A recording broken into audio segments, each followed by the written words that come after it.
முழம் தான் தலப்பாக கட்டிக்கொண்டு நடந்து வாரத போல் நம்ம ஐயா வாராரு.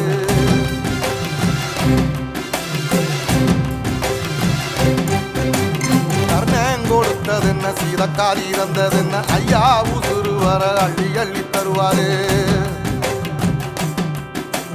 சாதி சாதிக்கு ஒரு சங்கம் வச்ச நாட்டுக்குள்ள எல்லா சாதிக்கு ஒரு கோயில் போல வராது.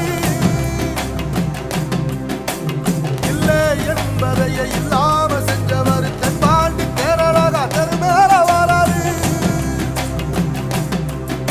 ஏயிட்டி எதிர வந்த கண்ணே எமச்சதில்லை தமிழ பரம்பரைக்கு தன் மனம வராரு.